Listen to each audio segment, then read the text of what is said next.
கணவன் அமைவதெல்லாம் பாகம் 9. மாதவிக்கு துக்கம் தாங்க முடியவில்லை. கோபம் வந்தால் பரிமளா வாயில் வந்தபடி பேசக்கூடியவள்தான் என்பது தெரிந்த கதைதான். என்றாலும் அவளது குத்தல் மொழிகள் மனதை மிகவும் வேதனை செய்தன. ஏதோ பேச அவள் நினைத்த சமயம் கைலாசம் பலமாக இருமும் சத்தம் கேட்டது. பரிமளா டக்கென்று விளக்கை அணைத்துவிட்டு படுத்து விட்டாள். பாயை விரித்து கொண்டு அதன் மீது உட்கார்ந்த மாதவிக்கு உறக்கம் வரவில்லை.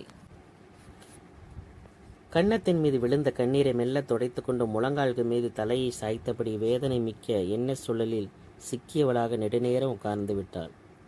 முன்னறி கடிகாரம் 2 முறை அடித்தது. திடுக்கிட்டு போன மாதவி படுக்கையில் விழுந்து கண்களை மூட முயன்றாள். ஆனால் உறக்கம் வந்தால்தானே. 65 வயதை எட்டி கொண்டு இருந்தார் சரவணன்.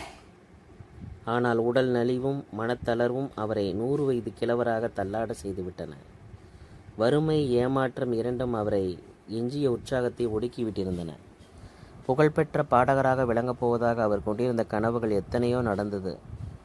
4 வீட்டிற்குள் ஏறி இறங்கி இசை என்பதே தெரியாத அறிவிலிகளுடன் தொண்டை கிளிய கத்தி தமது காலத்தை கடத்த வேண்டிய துர்பாக்கியம். பாட்டு வாத்தியார் சரவணன் என்ற பட்டத்தையோ தொழிலையோ அவர் சிறிது விரும்பவில்லை. அதிலும் தங்கம்மாள் போன்ற நாண சூனியங்களின் தலைவாசலை கூட அவர் மிதிக்க விரும்பவில்லைதான். ஆனாலும் மாத துவக்கத்திலே வந்து நிற்கும் பால்காரனுக்கும் மளிகை கடைக்காரனுக்கும் பதில் சொல்லியாக வேண்டுமே. என்னவெல்லாமா எண்ணி புனிதமாக அடிநாளில் அவர் பயின்ற இசைகளை இன்று ஒருவாய் சோறு போடுகிறதே என்ற திருப்தியுடன் அவர் ஆசைகள் அடங்கி போயின. இப்பொழுதெல்லாம் அவர் தம்மை பற்றி எண்ணுவதையே விட்டுவிட்டார். வேண்டுமென்றே விரும்பிய காலம் போன பின் வேண்டாம் என்ற அசட்டியாக இருந்தபோதுதான் அவருக்கு கௌரி பிறந்தாள். 14 வயது சிறுமி அவள். விடுவிடுவிடையென்று வேகமாக உயரமாக வளர்ந்து நின்றாள். அவளது வருங்காலத்தை பற்றி எண்ணிய போதெல்லாம் சரவணன் பட்ட மனவேதனை, கவலைகள் எண்ணில் அடங்கா. அவர் மனைவி காமாட்சி சில மாதமாக கடும் காச நோயில் படுத்து விட்டாள். ஓயாது இரும்பிக் கொண்டு நரம்பும் தோளுமாக படுக்கையில் படுத்து கிடந்த அவள் உள்ளத்தில் நின்ற எண்ணம் ஒன்றே ஒன்றுதான். மரணம் ஏன் இன்னும் அவளை அழைக்கவில்லை? நடையில் செருப்பை கழற்றி வைத்துவிட்டு வீட்டின் முற்றத்துக்கு சென்றார் சரவணன். ஒரு செம்பு நீரை முகந்து கால்களையும் முகத்தை நன்றாக கழுவி கொண்டார். வேல் துண்டால் முகத்தை துடைத்தவாறு கூடத்தில் வந்து அமர்ந்தார். அப்பா, அக்கா இந்த நோட்டுக்களையே இருக்க விட்டு போயிருக்கு. கடைத்தெருவிலிருந்து திரும்பி வரும்போது மறுபடியும் வருவதாக சொல்லிச்சு. கௌரி ஒரு தம்ளாரில் குடிக்க தண்ணீர் கொண்டு வந்து அருகில் வைத்தாள். அத்துடன் சில நோட்டு புத்தகங்களையும் தரையில் வைத்துவிட்டு போனாள். தண்ணீரை குடித்துவிட்டு மெல்ல நோட்டு புத்தகங்களை பிரித்து ஆராய்ந்தார் சரவணன். முத்துக்களை போன்ற எழுத்துக்களில் அவர் சொல்லிக் கொடுத்த பாடல்களை சுரத்துடன் வரிசை கிரமமாக மாதவி எழுதியிருந்தாள். அவரிடம் பயின்ற மாணவிகளுக்கு சொல்லிக் கொடுத்த பாடல்களை நோட்டுகளில் எழுதி கொடுக்க வேண்டிய வேலையும் அவருடையது. அவர் கையெழுத்து தலையெழுத்தை விட மோசம். அதை செய்து முடிக்க அவர் மாதவியை கேட்டுக்கொண்டார். அவளும் செவனே முடித்திருந்தாள். மாதவி நல்ல பெண். அவரது நெஞ்சம் நிகழ்ந்து அவளை வாழ்த்தியது. சிரத்தையுடன் சங்கீதம் பயில ஆர்வங்காட்டி அவளுக்கு சொல்லிக் கொடுக்க முடியவில்லையே என்று அவருக்கு வருத்தம். பரிமளாவுக்கு பாட்டு சொல்லிக் கொடுக்கத்தான் அவர் அமர்த்தப்பட்டிருந்தார். ஆனால் துணையாக அருகில் நின்று உட்கார்ந்திருந்த மாதவி தான் உண்மையில் ஊக்கத்துடன் கற்றுக்கொண்டாள். இந்த உண்மை தங்கம்மாளுக்கு தெரியாது. கைலாசம் மகளுக்கு 5 ஆண்டு காலமாக வீணை சொல்லிக் கொடுத்து கொண்டிருந்தார். அவர் அனாதையாக அந்த வீட்டில் வளர்ந்து வந்த மாதவி மீது அவளுக்கு இரக்கம். பெற்ற மகளைப் போல பரிவு. அவளுக்கு வாத்தியார் ஐயா மீது மட்டற்ற மதிப்பு. சில நாளாக மாதவி திடீரென்று மாறிக்கொண்டு வருவதை அவர் கவனித்தார். குரலில் அதிக உற்சாகம், நடையிலே ஒரு மிடுக்கு, தோற்றத்தில் பளிச்சென்ற புதுமை. ஆமாம், இந்த பெண்ணுக்கு என்ன வந்து விட்டது? அவருக்கு மிக்க வியப்பு. ஒரு நாள் எதிர்பாராத விதமாக அதன் காரணத்தை அவர் அறிந்து கொண்டு விட்டார். தாயும் தந்தையும் இல்லாத அந்த பெண்ணுக்கு எந்த விதமான ஆபத்தை ஏற்பட்டு விடக்கூடாது என்ற கவலை அவருக்கு. எப்படி பேசுவது, அவரிடம் என்ன கேட்பது என்ற குழப்பம். சில நாளாக அவர் மனதில் அமைதி இருக்கவில்லை. கடைத்தெருவிலிருந்து திரும்பி வந்த மாதவி தூக்கி வந்த சாமான் பையை தரையில் வைத்துவிட்டு கால்களை கழுவி கொண்டாள். தோழியை ரேலியை ஒட்டிய தமது அறையில் விளக்கடியில் நோட்டு புத்தகத்தை புரட்டு கொண்டிருந்த சரவணன் அருகில் மெல்ல வந்து நின்றாள். சரவணன் அருகே மெல்ல வந்து நின்றாள். உட்காரம்மா மாதவி, உபசரித்தார். அதே சமயம் அவளிடம் அதை பற்றி கேட்டுவிட வேண்டும் என்ற தீர்மானமும் இருக்கு. மாதவி பணிவுடன் எதிரே வந்து உட்கார்ந்தாள். தொண்டையை கனைத்து கொண்டார். சரவணன். கௌரியைப் போல என் சொந்த மகளாக உன்னை நான் பாவிக்கிறேன். அதனால் உரிமையோடு கேட்கிறேன். நீ உள்ளதை சொல்லணும். இருட்டிய பின்னர் நிதமும் நீ இந்த பக்கம் தெருக்களில் சுற்றி கொண்டு இருப்பதை சில நாள்களாக நான் கவனிக்கிறேன். உன்னை போல சின்ன பெண்களுக்கு இது நல்லதா? அந்தி பொழுதில் கடைத்தெருவில் என்ன உனக்கு வேலை? மாதவி திடுக்கிட்டு போய்விட்டாள். நெஞ்சு படபடவென்று அடித்து கொண்டது. குற்ற உணர்வின் சுமையை தாழ முடியாது மூச்சு முட்டியது. பரிமளாவுக்கு புத்தகம் எடுக்க நூல் நிலையத்துக்கு போய் வருகிறேன் என்று மென்று விளங்கினாள். பகலில் வந்து எடுத்து போகலாமே, மேலே இந்த வேலையெல்லாம் செய்ய சிவகுரு இருக்கிறானே என்றார் சரவணன். தங்கம்மா, உன்னை இப்படி வெளியே அனுப்புவது எனக்கு சரியாக படலை. சொந்த பொண்ணாக இருந்தால் இப்படி தெருவில் அலைய சம்மதிப்பார்களா? ஏதாவது தப்புத்தன் நடந்துவிட்டால் அவர்களுக்கு தானே அவமானம் என்று நொந்து கொண்டார் அவர். கைலாசம் ஐயாவுக்கு தெரிஞ்ச ஆள் ரொம்ப கோச்சுப்பார். அவர் மனசு எனக்கு தெரியும். உன்னை போல உன் மேலே அவருக்கு ரொம்ப பிரியம் என்று வாஞ்சையுடன் சொன்னார். என்னவோம்மா, எனக்கு உன் போக்கு பிடிக்கலை. உன் மேலே இருக்கிற அன்புனால இப்படி காரமாக பேசுகிறேன் என்றவர், அது சரி, அந்த பையனை உனக்கு எத்தனை நாளாக தெரியும் என்று திடீரென கேட்டார். மாதவி அயர்ந்து விட்டாள். சற்றென்று அவளால் பேச முடியாத திகைப்பு. அவர் வந்து எங்களுக்கு தூரத்து உறவினர், அதனால் குளறினாள்.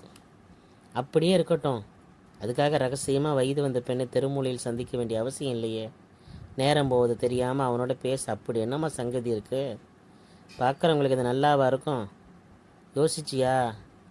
உங்கள் அப்பா இருந்தால் இதை தான் உங்கள்கிட்ட கேட்பாரா? இது தானே உங்கள்கிட்ட கேட்பாரு. என் வரைக்கும் நீ குழந்தையம்மா, இறுக்கமாக கண்டிப்பாக கூறினார். புலப்புலவென்று அவள் கண்களில் இருந்து கண்ணீர் கீழே சிந்தியது. ஐயா, அவர் என்ன சொல்ல முடியாத அவள் விம்மினாள். சரவணனுக்கு நிலைமை சட்டென்று புரிந்துவிட்டது. அழாதம்மா மாதவி, எல்லாம் உன் நன்மைக்கு தான் சொல்கிறேன். உன் மேலே அவனுக்கு உண்மையான அன்பு இருந்தால் அதை முறைப்படி தெரிவித்து கொள்ளலாமே. கைலாச கண்ணியமானவர், உன்னை சொந்த மகளாக பாவிக்கிறாரு. அவரிடம் வந்து நேரே தன் எண்ணத்தை சொல்லி பொன் கேட்கலாமில்ல. கண்ணீரை துடைத்து கொண்ட மாதவி அவரை மெல்ல நிமிர்ந்து பார்த்தாள். என்னை பற்றி நீங்கள் இவ்வளோ தூரம் அக்கறை காட்டுவது பற்றி நன்றி.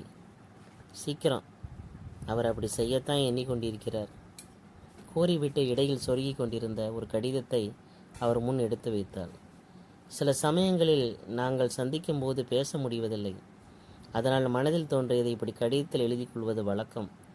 அதனால் சொல்லி முடிக்க வெட்கி கொண்டு தரையை பார்த்தாள். சரவணன் கடிதத்தை பிரித்து படித்தார்.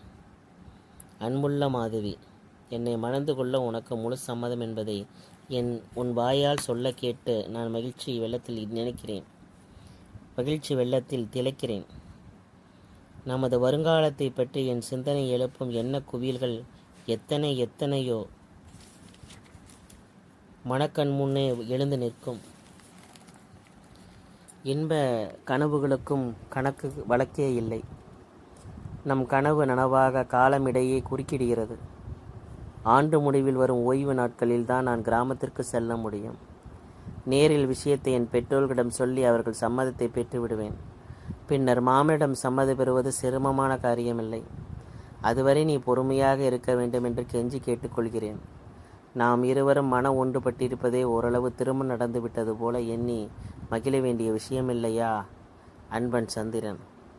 கடிதத்தை மடித்து கீழே வைத்த சரவணன் லேசாக புன்னகைத்தார்.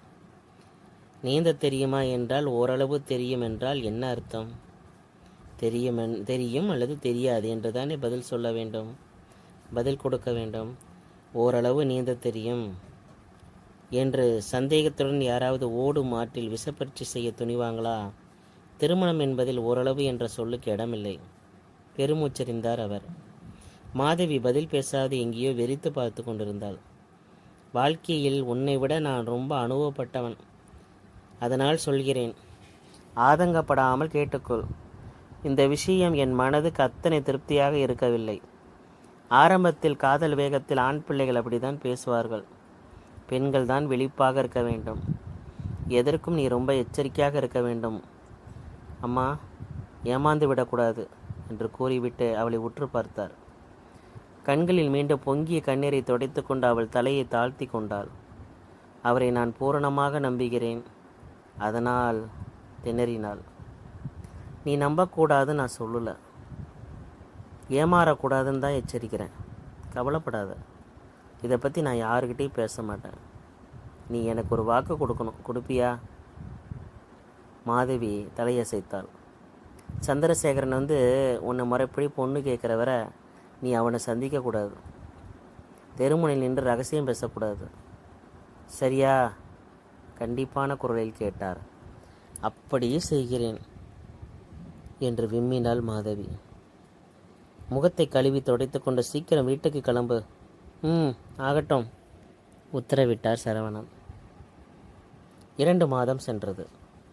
சந்திரனை பார்க்காமல் பேசாமல் கழித்த அந்த 2 மாதங்களும் மாதவிக்கு 2 உகமாக தான் இருந்தன. சந்திரன் முன்னைவிட அதிகமாக பங்களாவிற்கு வந்து போய்கொண்டிருந்தான். கூடத்தில் கைலாசிரம் பேசும் அவனது குரல் கண்ணீரென்று உள்ளே இருக்கும் அவள் காதுகளில் விழத்தான் செய்தது. ஓடிச்சென்று ஒரு தடவையாவது அவனை பார்க்க மாட்டாமா என்று பதபதித்தது மனம். வாதியார் ஐயாவுக்கு கொடுத்த வாக்கை எண்ணி பொறுமையுடன் வருட முடிவை நோக்கி அவள் காத்திருந்தாள்.